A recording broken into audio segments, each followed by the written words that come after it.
Love it. Okay. Samantha. Hello, I'm Samantha Foote. I'm in Idaho, and I own Boise Music Therapy Company. So we do music therapy, ABA, and parent coaching for neurodivergent families. So autism, ADHD, all that stuff.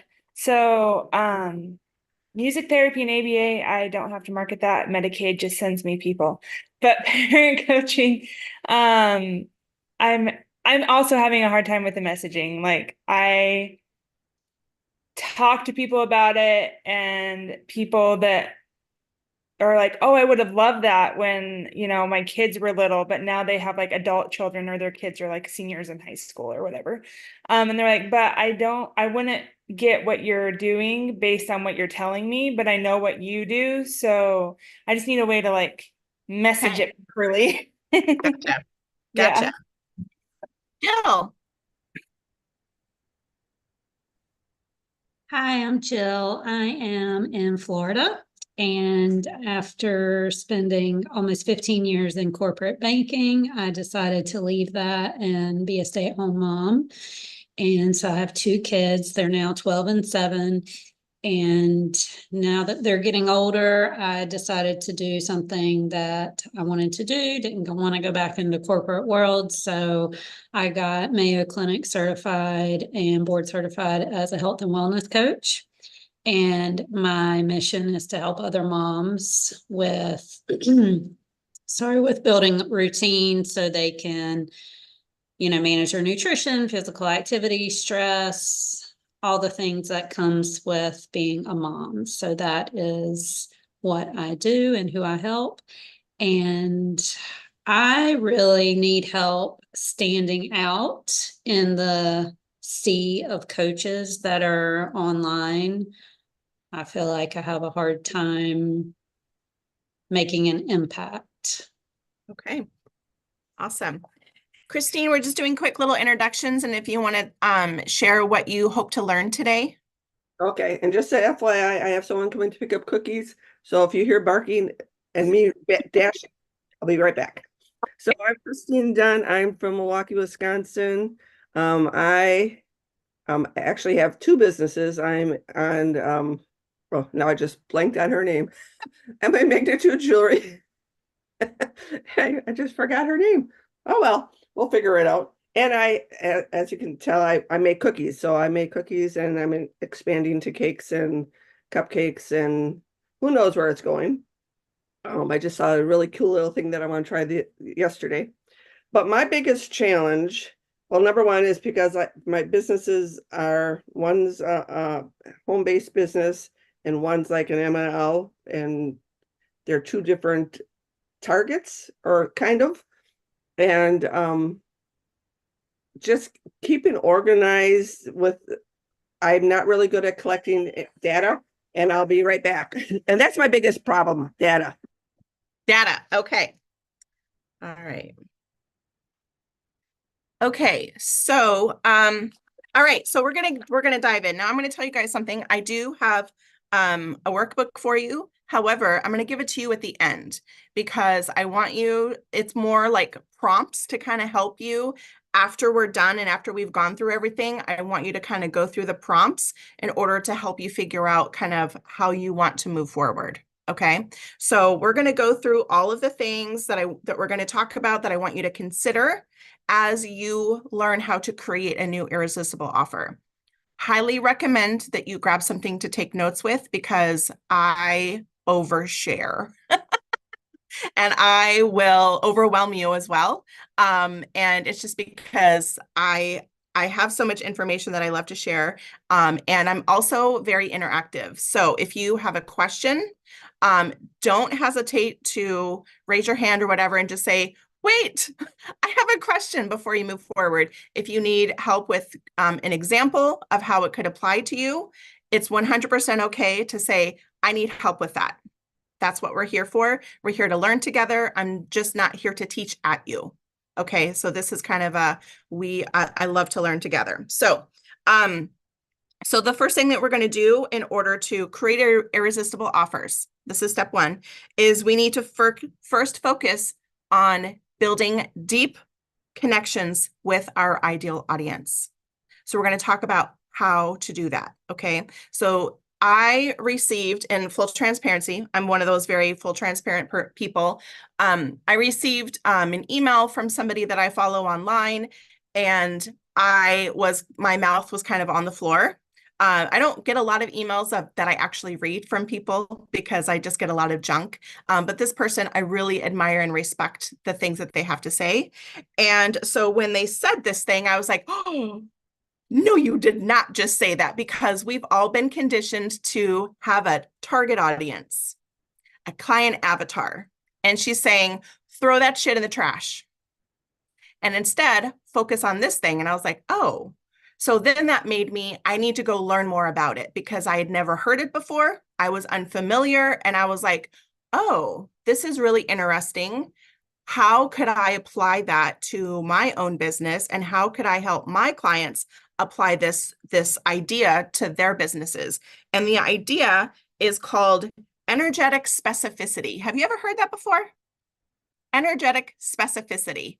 I was like, that is a really complicated word. But here's what it is and kind of why it matters. So I looked up the word because I was like, I really need to know what the definition of this was. Here's what it says. It refers to a deep, more intuitive understanding of your ideal clients beyond surface level demographics and generic profiles. It involves recognizing and aligning with energetic qualities, values, and needs that resonate uniquely with your offerings and your business's mission. So this is not necessarily focusing on the soccer mom who's 40 years old and drives a minivan and drinks Starbucks every day. That's how we put people in a box. And I don't know about you, but I don't like being put in a box. Nobody puts baby in a corner. Okay, right? So how can we not put our clients in a box? And how can we instead figure out a way to align with them energetically? Okay, so basically, one of the things that she said that I really loved was she said, ideal customer avatars were created by old white dudes in suits back in the day to sell you laundry detergent. And it just kind of became this thing that has been passed along. And it's the way that it's always done it this way. And I love that she was challenging the status quo. And I'm like, that's what I'm all about. My word for the year, and it was last year because I never really quite got the word, was disruption. That's a really hard word to have for your word of the year, but it was the thing that I needed in order to disrupt my status quo, disrupt the way that I've always done things, learn new ways of doing things. And so when I saw this, I was like, oh, this is a disruption and I'm here for it. Like, let's go. So this is kind of the thing, is she's saying, that if you have something to offer, your heart already knows who the person is. Energetically, you know who you're looking to talk to. And she says, yeah, we could be more specific about it, but if we apply energetic specificity, then the people who are a fit for the outcome and the transformation that you are providing, that's who you're targeting, not a demographic profile. Okay.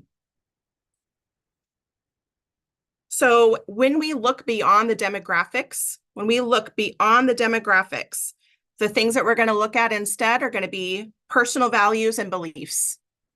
Have you ever sat down and mapped out what your values are? Have you guys ever done that exercise? If you do not know what your business values are, I highly encourage you. Brene Brown has a great, in her book, Dare to Lead. She actually has a worksheet online that you can download if you literally Google Brene Brown values. There's a PDF that you can download. It has a really great list of words to kind of get your brain thinking about what your values are and figuring out what the values are of not only for your business, but what are the values that your ideal customer has? What's important to them? So an example would be somebody who maybe like sells eco-friendly products. Okay. they are probably going to attract clients who prioritize that sustainability and maybe even go even deeper into ethical consumption. Does that make sense? So if your company is about this, you want to attract people that are in alignment with that because their values are aligned. Okay. The other element is emotional connection. So how do you want people to feel? How are they going to feel after they have worked with you?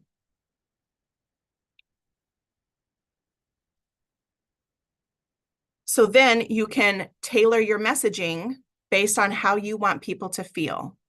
And I was like, okay, so how could I apply that to my business, right? I'm always looking inward, so I can give you guys an example. So this is what I did. I went on to my Google reviews. I have like 25 Google reviews, all 5 stars, yay. But I was like, how can I capture what people are feeling from this? So you know what I did? I cheated and I pulled up ChatGPT and I said, I copied and pasted all of the Google reviews. And I said, tell me what are the feelings? What is the emotion, the feelings that people are feeling based off of the things that they're saying? What's the underlying feeling?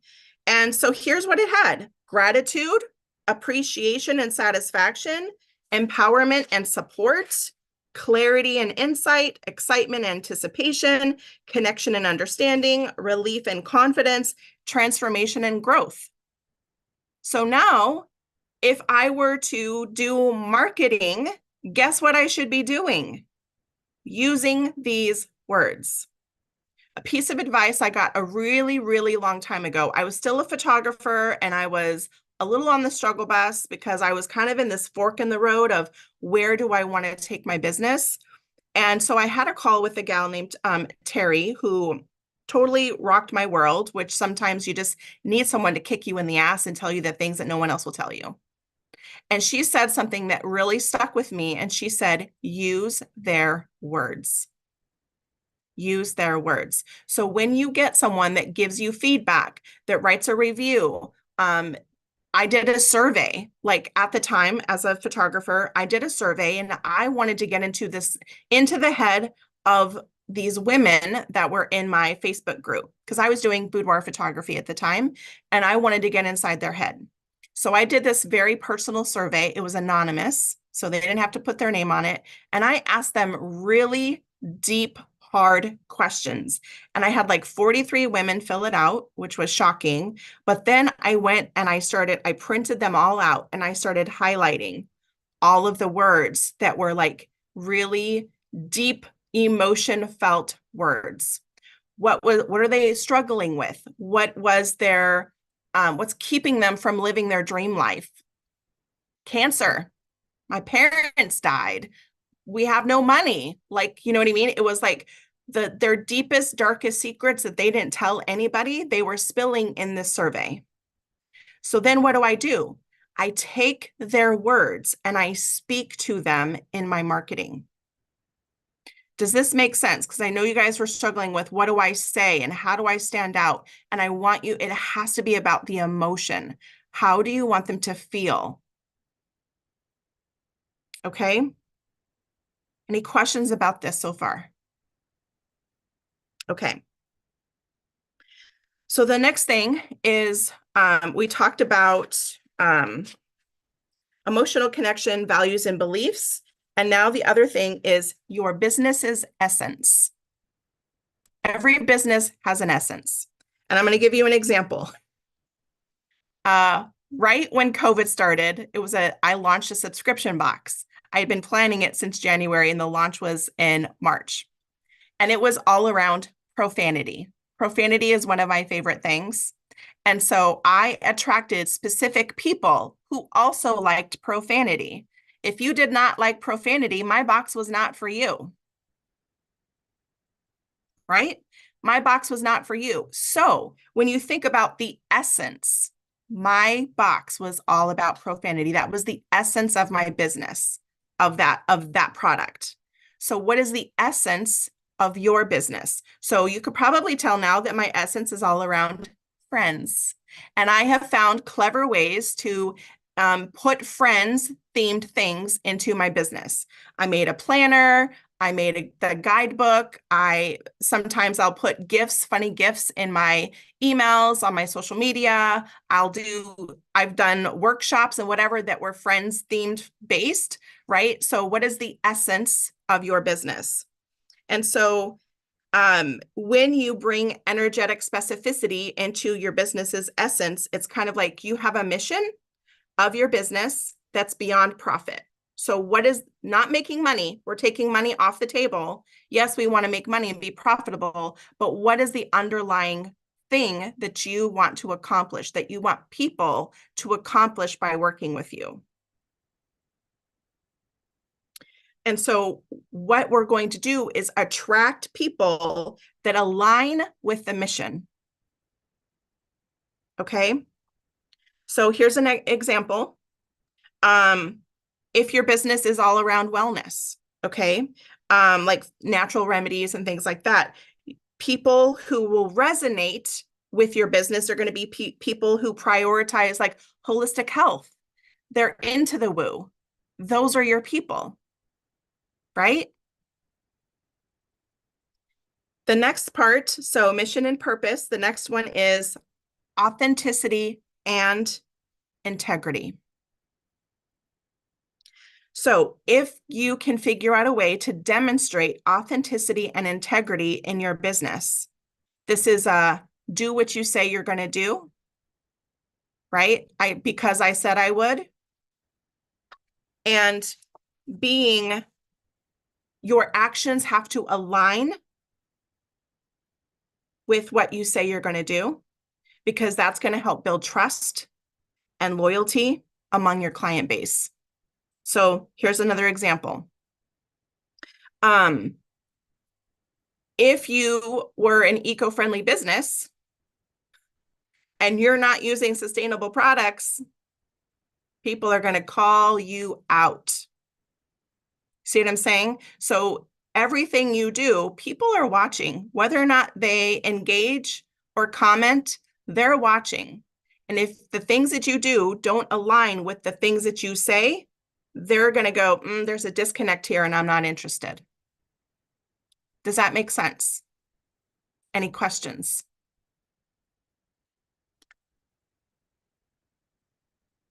So now we're going to talk about how to connect on a deeper level with your audience.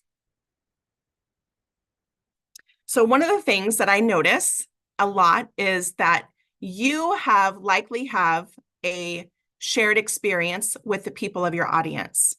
So for example, a friend of mine who is she's into helping people with grief and healing from losing a loved one.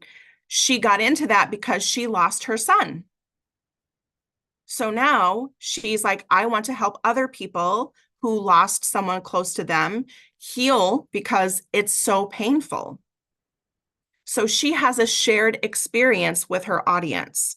And that's exactly why most of us got into business, is that we had some sort of transformation ourselves. And now we're like, we want to help other people have the same. Right? So that is a shared experience. And that's something that needs to become a part of your story. So when I tell people about my CRM, I'm telling them I was using 13 different softwares and tools to run my business, and I was a hot mess express. And they're like, I wasn't using 13, but me too. Because I was a little crazy and I had, don't even get me started on that, right? But I have a shared experience there, is where we felt unorganized, not in control, out of alignment. We were spinning like our chickens with heads cut off, trying to figure out how to make it all work. And eventually something has to give. And you decide that your pain is far greater and you're willing to spend the money to fix the problem. And that's where your people are going to be at too. They have the problem, but the pain has to become more than they're willing to spend money to solve the problem. That's where where now they're ready to buy.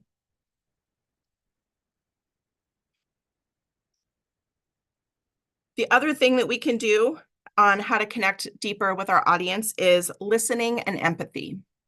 People just want to be heard. They want to be understood. They want to know that they're not alone.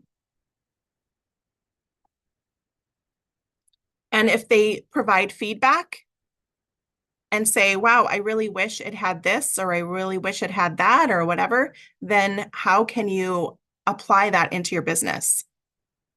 So because of the CRM that I have, right, it's very fancy and it has a lot of nuts and bolts and moving components.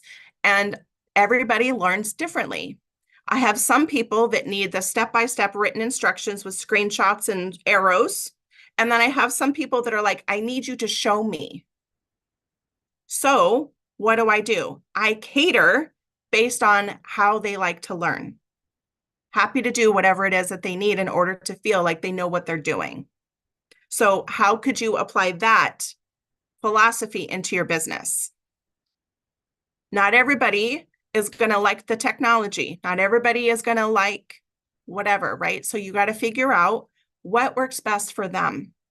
So it's almost kind of like you're customizing it in a way, but you're doing it in a way that is going to benefit them in the long run. And what you're doing is having an amazing customer experience, right? And customer experience is going to be on a whole different workshop during this series. Any questions? Are we good? Okay. So how do we implement energetic specificity into our business? It's a great thing to say it, but now how do we actually implement it? Okay. So when you do your marketing and communication, what are you going to do? Focus on the feelings. Use their words. Speak directly to their values.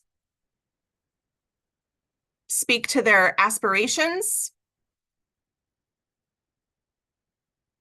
And demonstrate how you have the tool, you have the solution to their problem.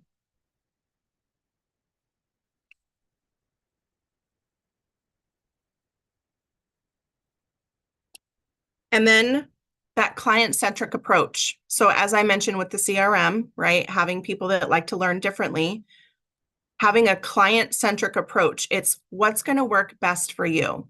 Every person I work with, it's a completely different scenario. I'm the one adapting. They don't adapt to me, I adapt to them. So is there something that you can do in your business to where you're able to cater and customize your offers in order to fit the different needs of people? So if you're doing coaching, right, somebody may live close to you and may want to meet in person. Is that something you're willing to do? Somebody may say, I hate Zoom. Okay, would you rather talk on the phone? Right? So like, it's those little things where you're asking them, how do they want to be treated?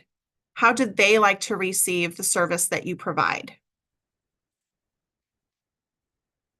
Some people want to have their session recorded so they can go back and re-listen to it. It's those little things, little baby things that you can do.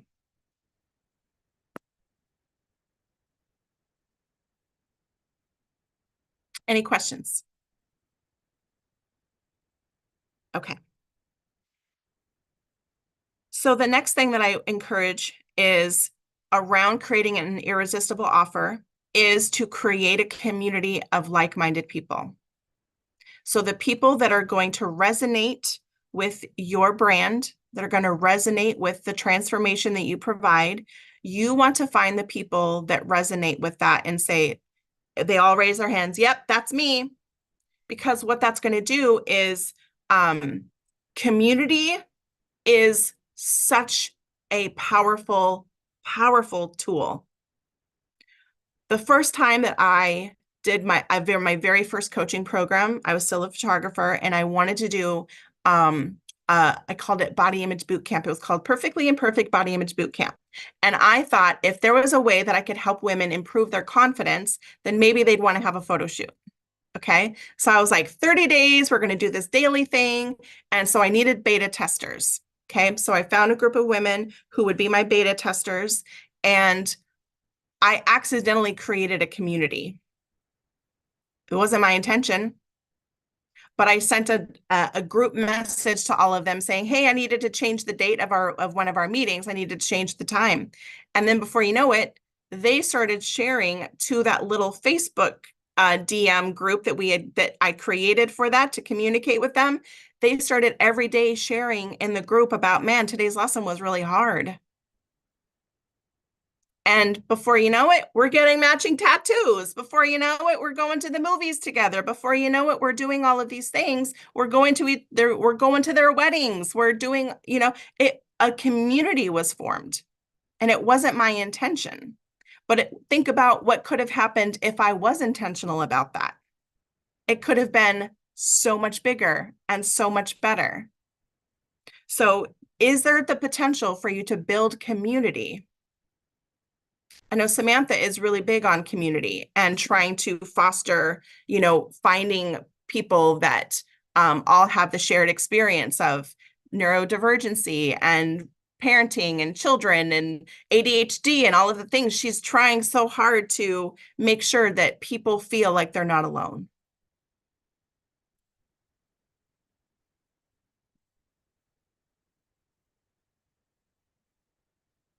And I think Polka Dot Powerhouse is also a really great example of that community, right? You're finding people that want no drama, that want to network and connect with other women, and they've built the community, they've built the container, and now the people come.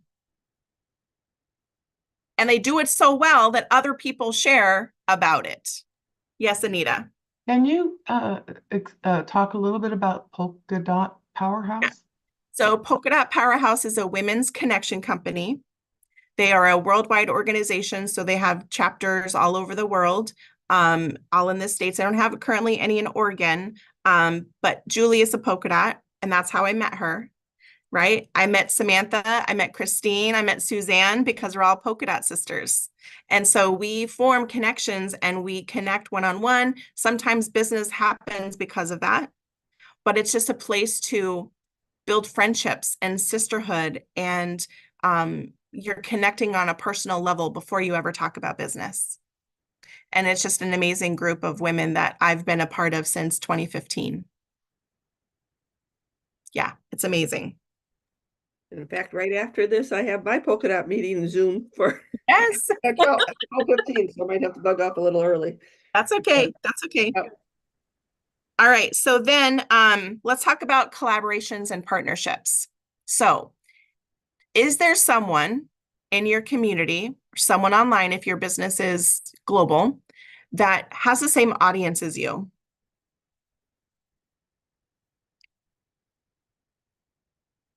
How could you collaborate together with them?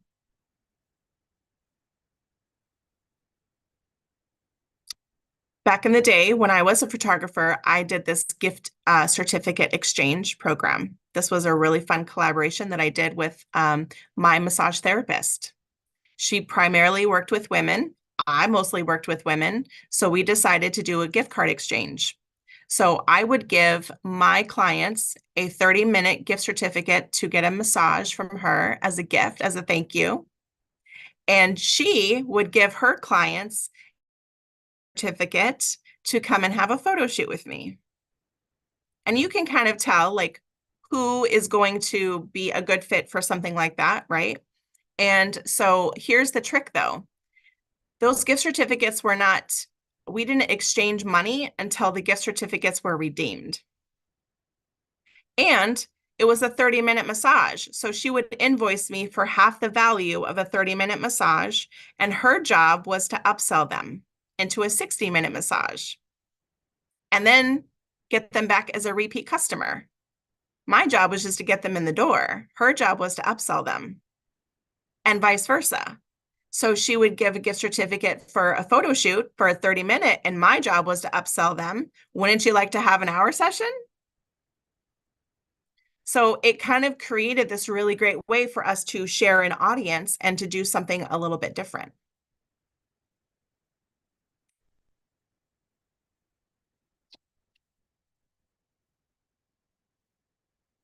So let's talk about how to craft an irresistible offer. So the first thing we want to do is we want to create it with heart. So this is feelings, this is transformation, this is connection, this is all about your values and your mission of your business. This is understanding what your clients need and not trying to sell them bullshit. This is not, surface level bullshit is off the table. We're going to go deeper and give people what they really need, right? You sell them what they want, you give them what they need. They don't know what they need. All they know is what they want. You know what they need, but they don't know what they need. So an example was one of my clients was an emotional eating coach. Eating psychology. She helped people that were that used food as a coping mechanism for trauma. People that do that don't know that that's what's going on. They know I need to lose weight. I'm going to go on a diet. That's what they think they need. They need another diet. They've bought all the programs and nothing is working. They don't know that they need to heal their trauma in order to release the weight. So trying to figure out how to sell people not on diet mentality. So it was never go on a diet again. Like that was kind of the phrasing that we had to use because she didn't want to promote diet culture. She wanted to promote healing, but they don't know that they need healing. So it's this very, very tricky place to be. So selling them what they want, but then underneath that, then you give them what they need.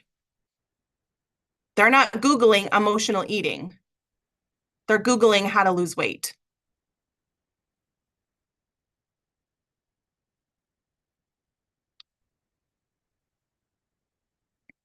So if you think about that, I mean, truly think about that. What are people Googling? But what do they actually need? So when you're telling them about all of the things, you can't sell them on the bullet points of what they're going to get because they don't understand it yet.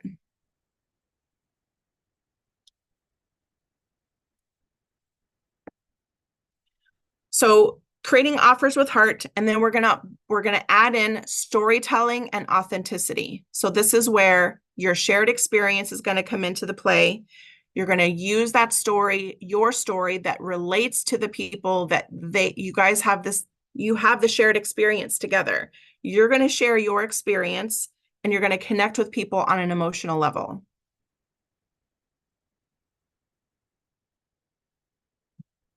And find out what do you have in common with them.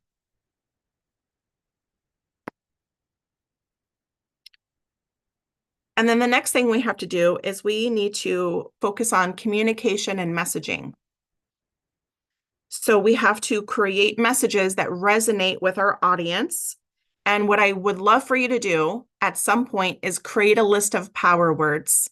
So these power words remember when I did my Google reviews and I put it into ChatGPT and I said, spit out the emotions. Those are power words for me now. So if you go back and you look at what are people saying to you? How are they feeling? Highlight those adjectives, those verbs. Those are your power words. And those are the things that you're going to start using in all of your messaging. ChatGPT, Christine. ChatGPT is an AI tool that helps you with pretty much anything. You can say, these are the ingredients I have in my pantry. Make a recipe, and it will. Oh, really? Cool. Oh, yeah. Has G as in George, P as in Paul, and T as in Thomas? Correct. Okay. Yep. Thank you. You're welcome. So what do people say about working with you? Use their words in your marketing and your messaging, okay? Then I want you to figure out where do your people hang out, but really where do you like to hang out?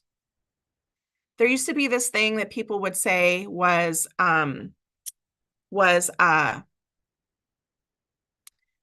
surveying people and figuring out where do they hang out online, and that's where you need to be too. But here's the thing, if you don't like being there, you're not going to find your people there. You need to go and find your people where you like to be. Don't force yourself to be on platforms that are not in alignment with you. Right? If you're like, I don't like myself on video, then TikTok is not your people. Okay?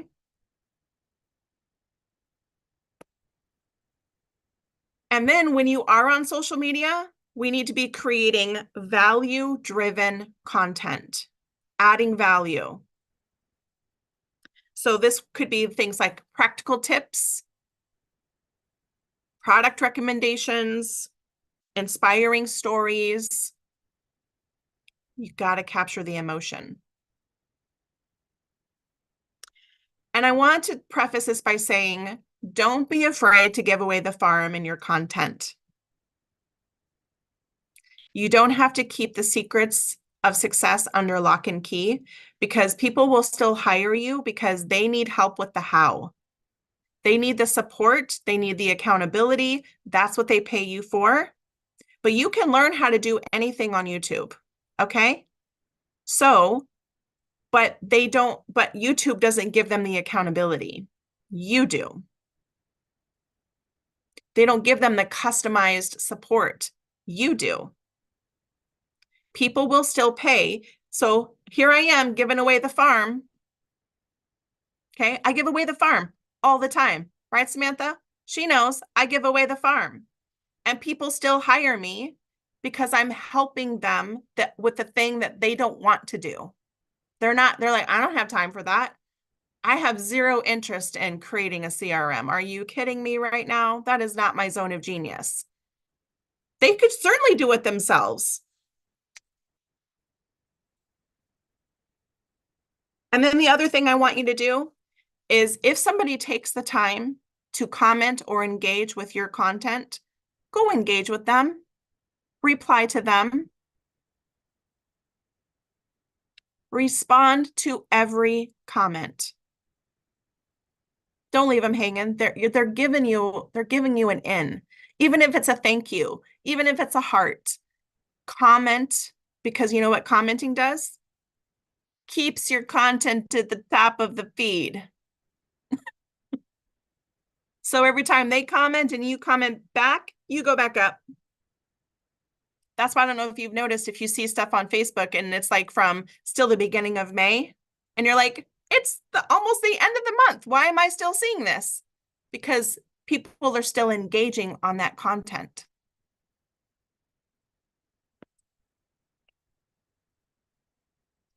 Okay. Any questions before we move to the next section?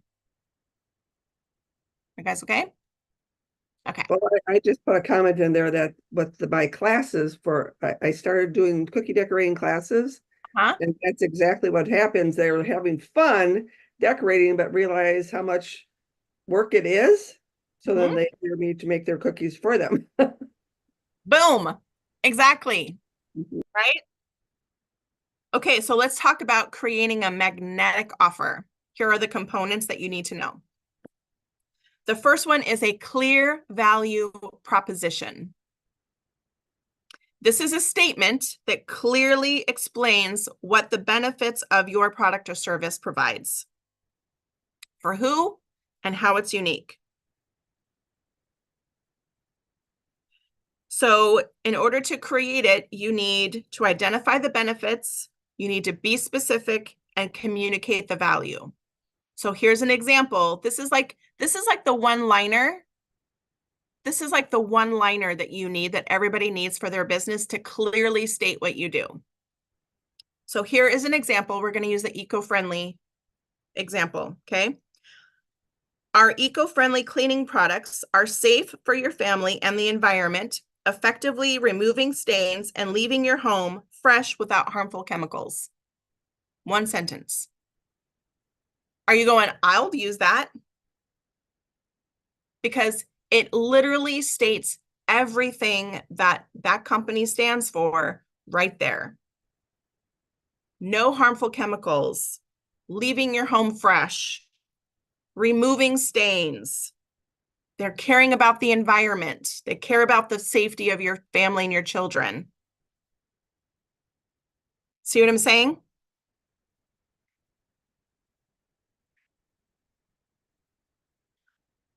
And if you get stuck with this, this is where ChatGPT can help you. So if you were to go and say, these are the benefits of my business, this is who I help specifically, be very specific, don't be vague, be very specific, and then communicate your value. If you went and put that into ChatGPT and say, create a value proposition with this information, give me 10 examples. Boom. And then you can go through and say, ooh, I like that, but I don't like that part. And then you can merge it together and create that one power statement. But when your brain cannot think clearly, it's okay to ask for help and use tools like that in order to give you some prompts and some ideas, and then you can take it and tweak it and make it your own.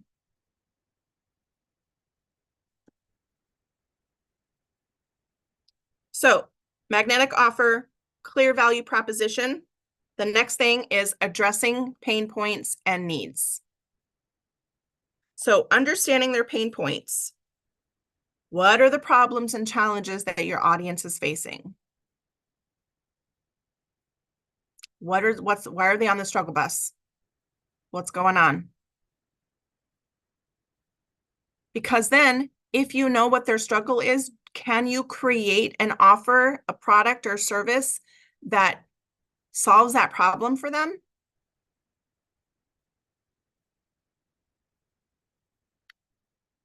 So my clients are struggling with CRM setup. They're like, I don't want to. I don't know how to. So then I provide a solution. I'll do it for you. Super easy. So what is your solution? And your offer should be the solution framed to the pain points. So the pain points, the solution, that it should be framed that way.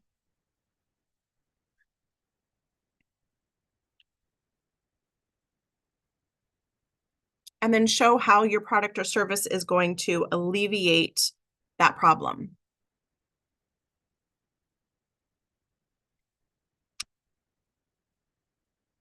And then highlight the benefits. So the benefits are the benefits that solve the pain points. And this is where you could use customer testimonials. Use their words. The other thing is case studies. So case studies and testimonials. So like, for example, I have like a review on my Google My Business page that like, this is something that I would use all over my stuff because they're saying it for me. I'm not saying it, they're saying it. And that those testimonials are worth weight in gold. They're not going to believe me, but they might believe somebody else. Because of course we're going to toot our own horn. But let somebody else toot your horn and it becomes, there's more, what's the word behind it, right? Like it's more meaningful, more believable because somebody else is saying it.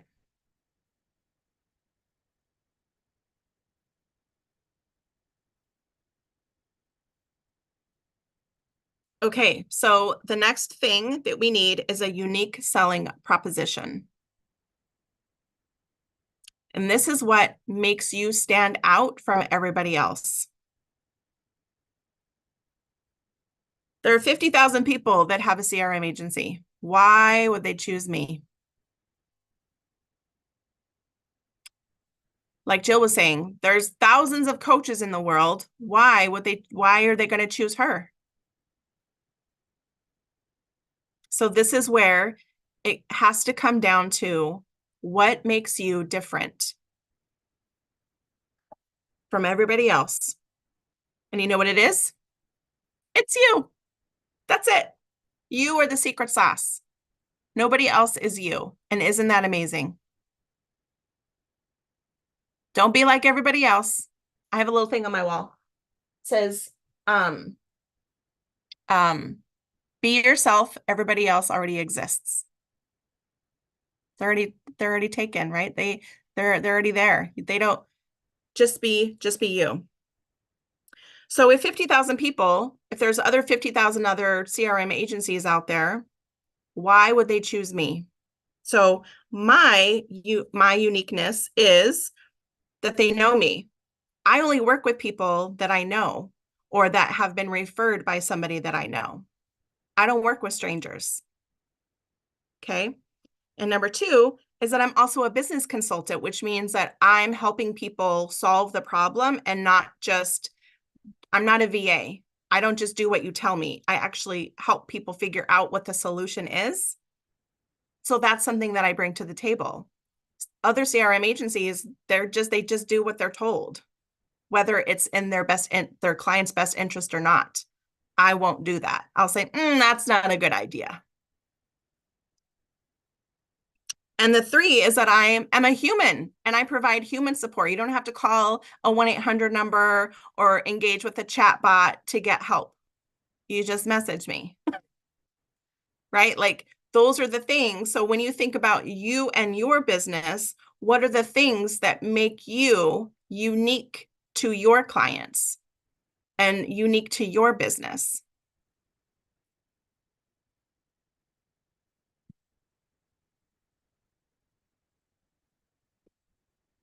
So think about features, benefits, pricing, quality, customer experience, like all of those things can become part of that unique selling proposition or your USP. Any questions about how to figure that out for yourself? I had one question. I don't know if it's exactly here or somewhere else, but some of my difficulty in how to do the marketing message is like for my Treasures Market, I'm needing to send messaging to consigners, like so two different people. So consigners that want to sell their stuff, and then the shoppers that want to buy it, and they're two different messages. And then how am I sending three messages at once? I get confused, and I think everybody else is confused too. Yeah. So I also have more than one audience. Okay. So I have 6-figure entrepreneurs and I have solopreneurs. Very different messaging. And I have different offers for each audience. And so that's exactly and so that also means that I have 2 different websites. I have 2 different pages for solopreneurs and for 6-figure entrepreneurs because they need different things. My solopreneurs can't afford my offer for 6-figure entrepreneurs yet. They're not there yet. They need this to get them there, but they can't afford this yet, right? So being able to have more than one audience and more than one offer means that sometimes you have to separate it out. So it's kind of like if they were to go to your page, choose your own adventure. Are you a consigner or are you a shopper? And they click the button to lead them to where they want to go. So like Samantha has on her site, do you already have a diagnosis or do you need a diagnosis? And then it leads them to the information that they need based on that. Does that make sense?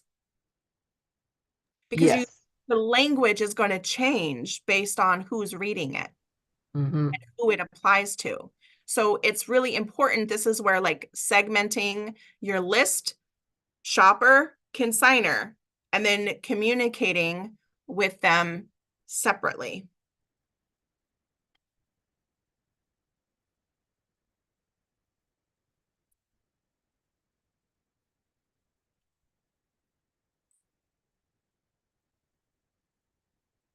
So let's talk about pricing. This one always seems to bite people in the ass. It does. People undervalue themselves. They don't feel like there's some worthiness issues going on deep underneath all of it. And it can make it really challenging to price yourself in a way that if you don't charge enough for your services or your products, you will feel resentment. It will breed resentment and you will stop enjoying the thing that you're doing because you're not being compensated properly. I have felt that before and I said, I'm not doing that again. I need to raise my prices because I felt very undervalued for the amount of work I was doing. Okay, so I was taught, this is something that I was taught by my coach many years ago that I still hold to this day. He told me that it's easier to sell a $25,000 program than it is to sell a $250 program. I said, what? And then he was right. When you think about how much money how many $250 programs you would have to sell in order to make $25,000, or you could sell one $25,000 package and do a lot less work. I was like, that was mind-changing, game changer for me. So here's some things to consider when it comes to pricing your offers. Number one, does your client have clients? If no, then this is going to be completely irrelevant to you. Okay? Because if your client has clients, so my clients have clients, I'm helping other business owners, right? My clients have clients. So what is their client worth? How many clients do they need in order to afford my offer? And then the rule of 5. Can they pay for me with 5 clients? So what that means is when I'm like, well, I have different offers for solopreneurs than I do for 6-figure entrepreneurs because my 6-figure entrepreneurs can pay with me with less than 5 clients. Like I know how much they need to make in order to afford me, which is why I'm like 6-figure entrepreneurs. Does that make sense? Then it's how to make it expensively affordable. And here's some ways that you can price your offers in order to make it expensively affordable. One of them is pay in full discounts. So if they pay for your program in full, they could get a discount. They could do monthly payments. And that monthly payment needs to be higher because you're going to have to pay credit card processing fees every time they make a payment. So make sure that you're being compensated for that. You could do half down and divide up over time. You can do certain dollar amount is due after 30 days.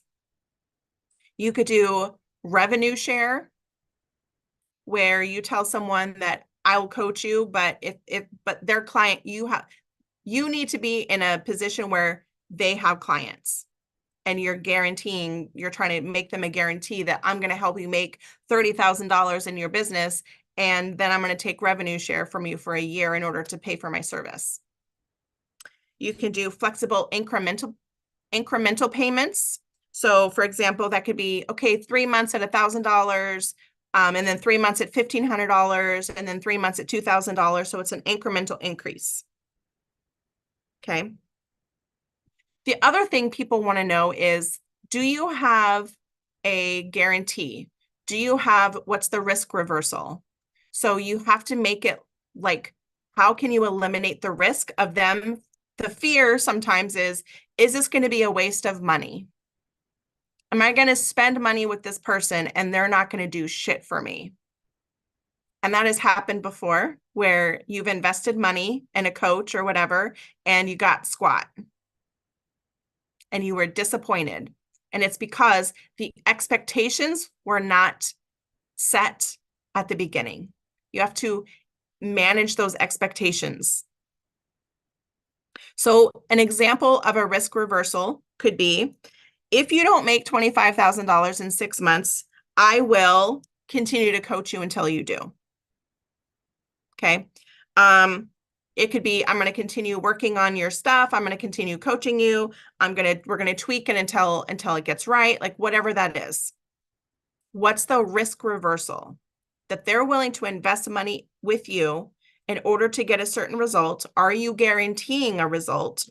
What needs to happen though? Here's the thing, is you can't just sign up for a course and think it's going to change your life. If you don't show up and do the work, nothing's going to change for you.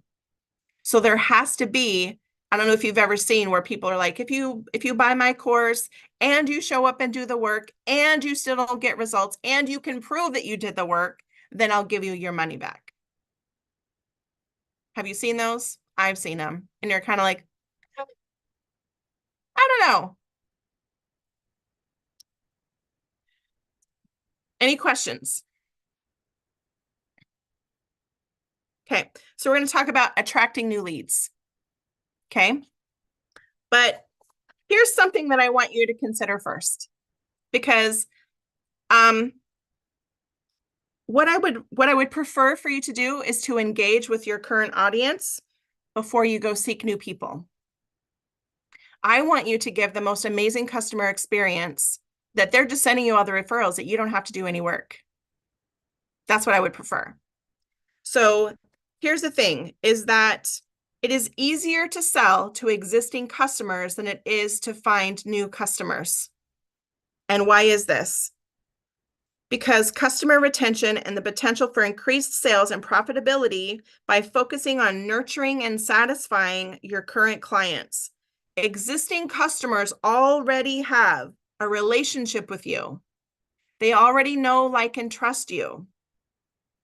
So how can we focus on keeping our current clients instead of trying to find new ones?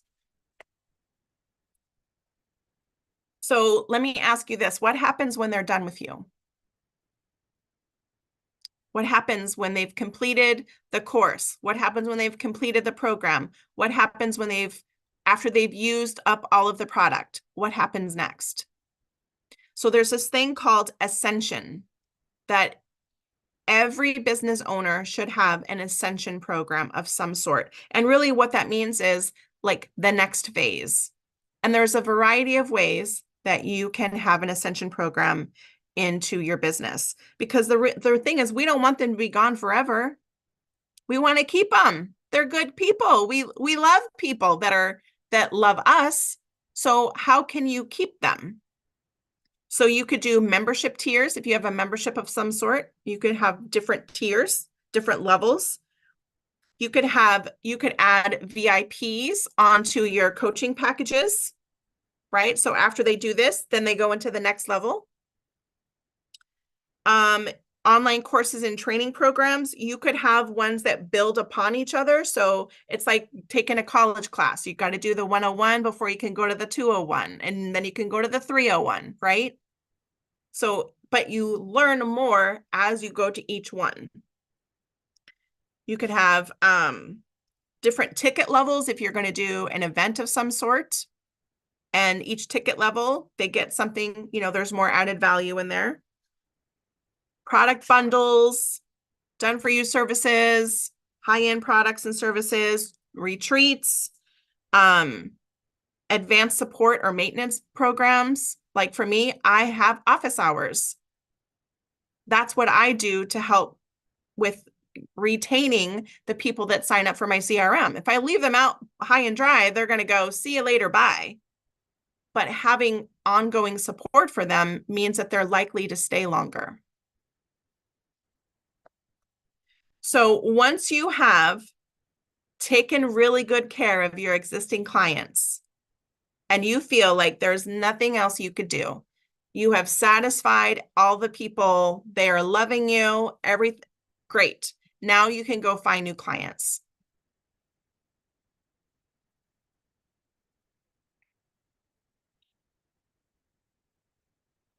And this is going to be on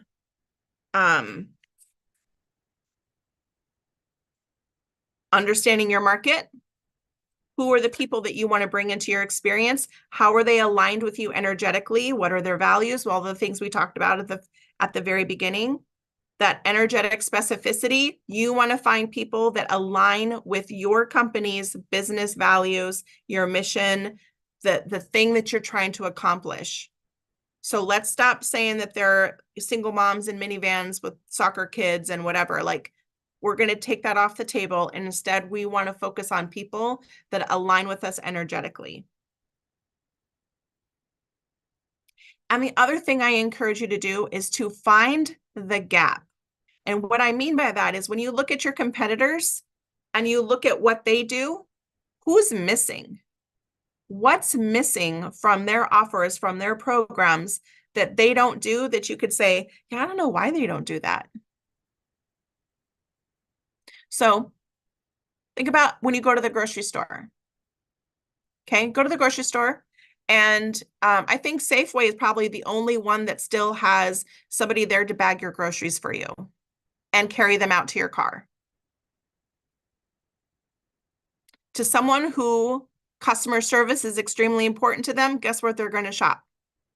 Even if it is more expensive, they will still go to the place that is providing the extra service. They're filling a gap in the industry. So when you look at your industry, what's missing? Who is missing? And how could you focus 20%, not all, focus 20% of your energy on focusing on the people who are missing from the industry? So one of the things that I found really interesting when I was a photographer was that you didn't see a whole lot, and I had to search really difficult. This was like right when gay marriage was passed federally, and I wanted to be able to show that I would be happy to photograph a same-sex wedding. So I had to find models basically that were a couple that I could use and photograph as an example, so that people, they need to see themselves represented in your marketing. Otherwise, they think that they don't fit. So, and there's a legging company that I love that they specifically have plus size people in their leggings proudly displayed all over their marketing materials. So you know that they're inclusive of all body shapes and sizes, that they're not just hiding the curvy girls away in the dungeon and only promoting the girls who are a size 0.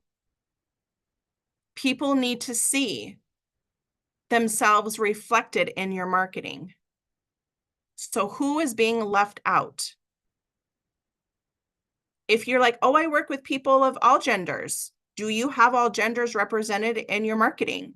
If you work with all demographics and races and income and whatever, is that represented in your marketing? Do you have people of color represented on your website, or is it only white women? So thinking about those things is making sure that people can feel like, oh, I fit there.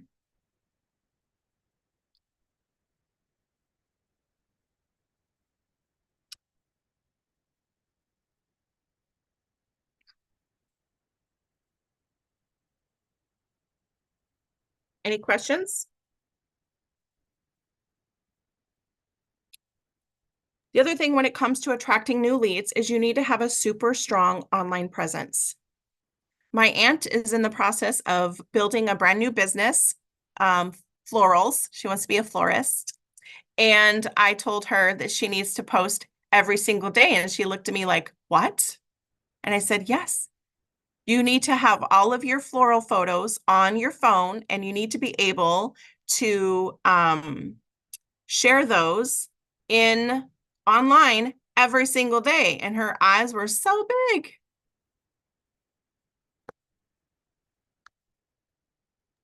I guess I do have a question, and this may not be today, could be another day, but I really like this aligning energetically, because for me that's very important. Mhm. And it was actually a funny example of this. I was out shopping at a thrift store and I totally was not dressed cool. And I saw somebody that was looking awesome. And so I complimented them on what they were wearing. And they said that they connected with me energetically and Mhm. felt seen, and as you know, they wanted to feel part of a community. And that's what I want for what I'm doing.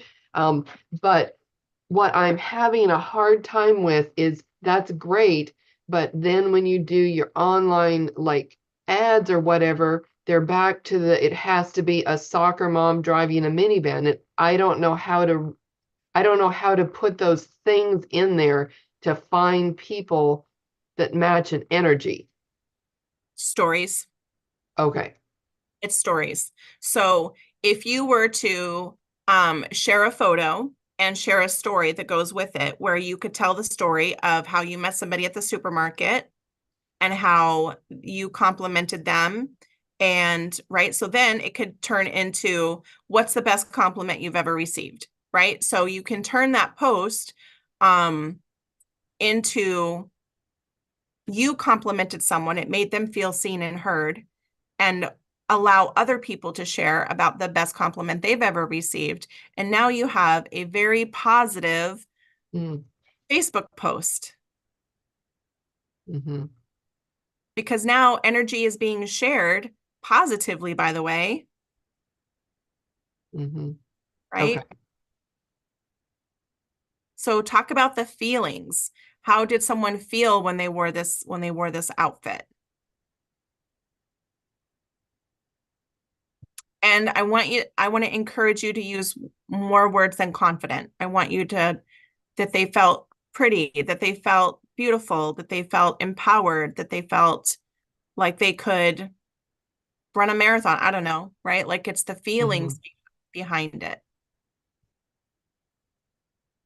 Yeah. Felt fun, that they were having fun. Yeah. So when you think about the people that are into cosplay and they go to the conventions and they dress up, and it's because they want to be included. They want to have the community. If they don't dress up, they're the odd one out. hmm So then everybody's complimenting each other's costumes because they know sometimes how much work was put into designing that costume. Yeah. Does that relate any to how you would do Facebook ads and the targeting? I mean, because the post, I can put whatever in there and then it finds the people. But it's the targeting options that I was getting stuck on. Mhm. So the targeting, so if I were you and I was needing to create an ad for an event, hmm I would create a Facebook event and then I would run ads on that event hmm and boost it. And it needs to be local people, Yeah. right? So you're going to be focusing more on, you know, people in your area and men or women. It's going to ask you for age ranges from 18 to 65 or whatever. And it I don't think you have to get super duper specific with the single mom with a minivan. I don't think that's gonna because you can't unless you have people going to Comic Cons in your area or something like that. Like I feel like yours is going to be more um just adults in general. Yeah. It wasn't that I wasn't even coming up with anything of what commonality other Ah, than inner feelings, and that right. was not one of the options to pick. Yeah. I think yours is Okay. just going to be boosting an event based on your location. Okay. Yeah. Yeah. And I've done the geographic. I'm actually more regional Mhm. for that within basically the drive distance. But okay. So maybe I can try that to not worry about trying to add all that Yeah. in. Simple. Keep it simple. Okay. Yeah. So another thing you can do is networking. Okay. So I am a firm believer of networking. In my mind, the farmer is always fed, right? So what I mean by that is I have an analogy about the hunter, the fisherman, the farmer, and the lighthouse. And we all kind of fit into one of these categories. When we're first starting out in business, we are the hunter. We don't know where our next meal is coming from. And so we are cold DMing, we are pitch slapping, we are sending cold emails, trying to get anybody to buy our stuff. And to me, that is the most annoying thing in the world. And I will not do that. I was on a call on Friday and someone suggested that I should email. And I'm like, I'm not doing that. That is not in alignment with my values. I'm not a hunter. I'm a farmer. And so the farmer is always fed because they plant seeds every day. They build relationships. They focus on relationship building, knowing that it may not pay off today, but it might pay off in 90 days. It might pay off in 6 months, right?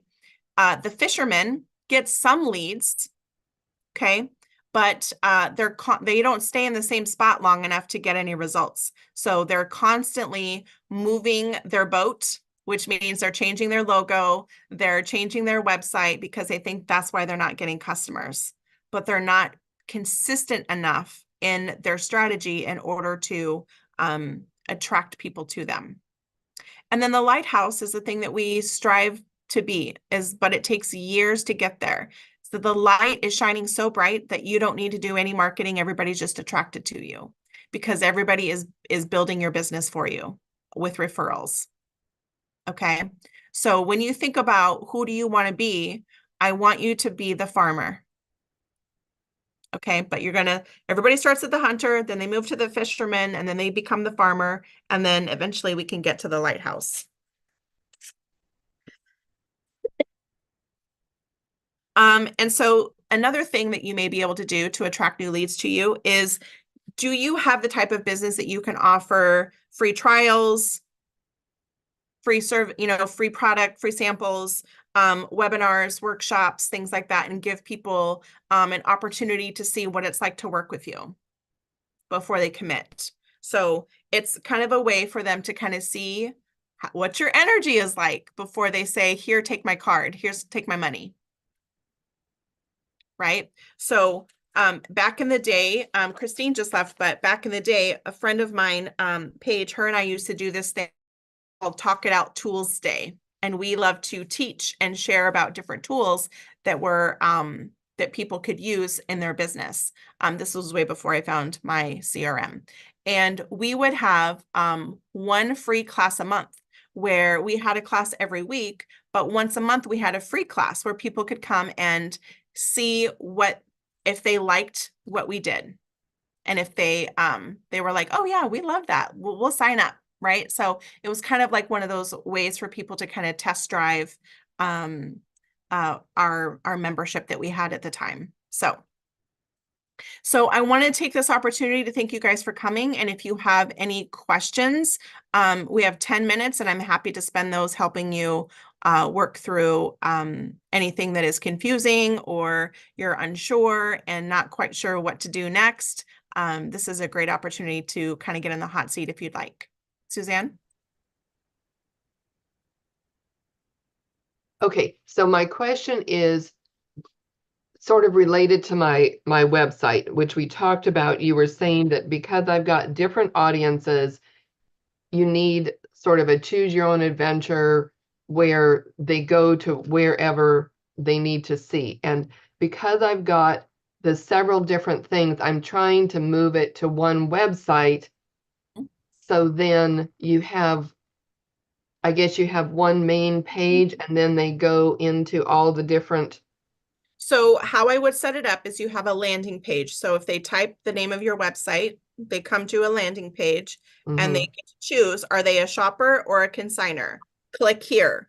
And then when they click that button, it directs them to another landing page where then they can get the information that they want. So it's about how can I make it easy for people to get the information that they want on my website and what applies to them. So make it easy for them to find what applies to them.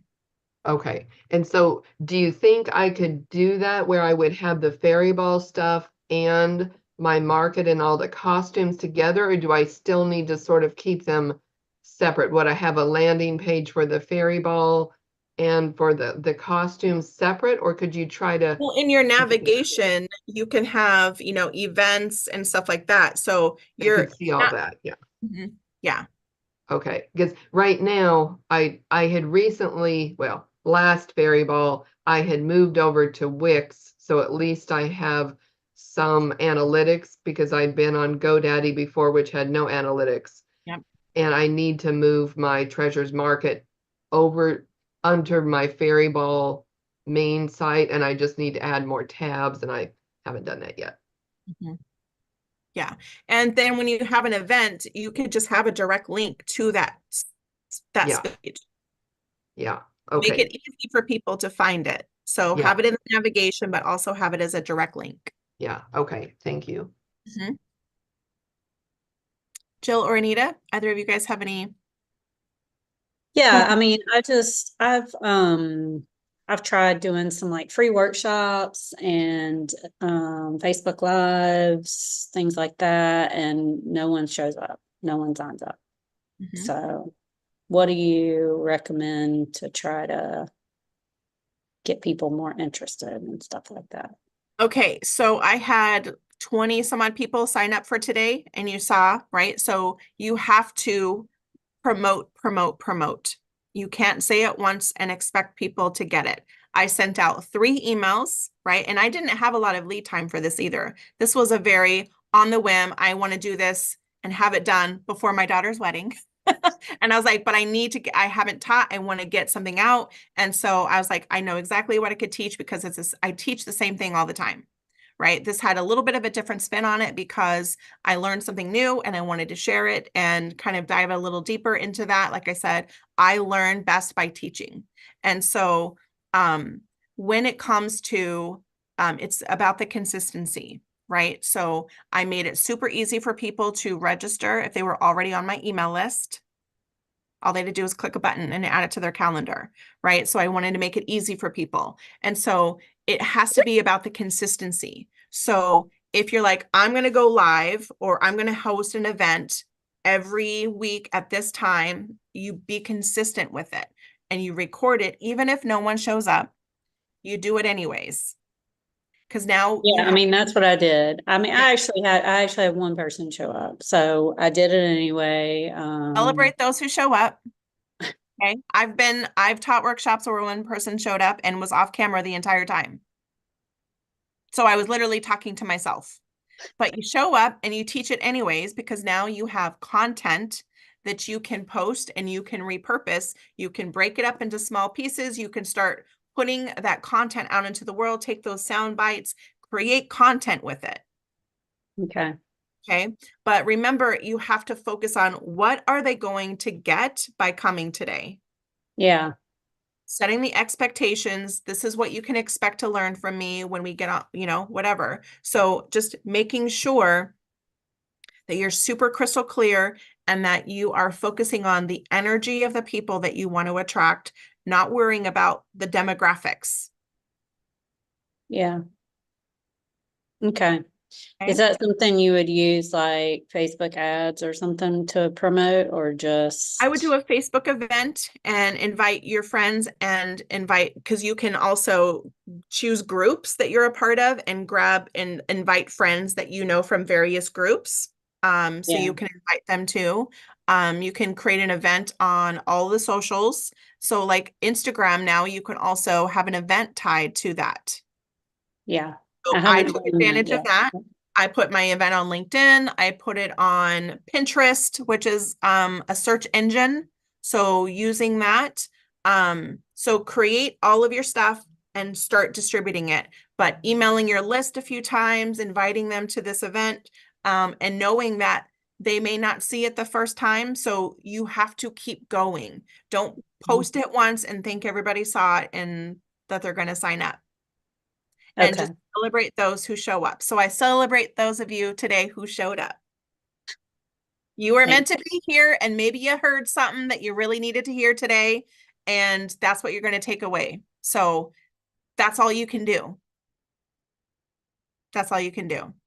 Okay, so I'm going to send you guys the workbook. I'm also going to send you the replay, so you guys will be able to, you'll be able to have access to all of that. So you'll get a couple of emails from me after everything is uploaded, but just know that I appreciate you. Thank you for being here. And maybe we'll see you next week. So the our Love it. call next week is going to be Okay. about, Samantha. hold on, is going to be about lead attraction. So we're going to work on attracting leads into our business. And then the following week will be about customer journey on June 4th. And then on June 11th will be all about systems. My favorite thing. All right. So thank you guys so much for being here. Feel free to reach out if you have any additional questions. I'm happy to answer questions. Just email me, DM me. I don't care. Okay. Thank So you, much. Elaine. Thank you. Thank you. Have a good day. You too.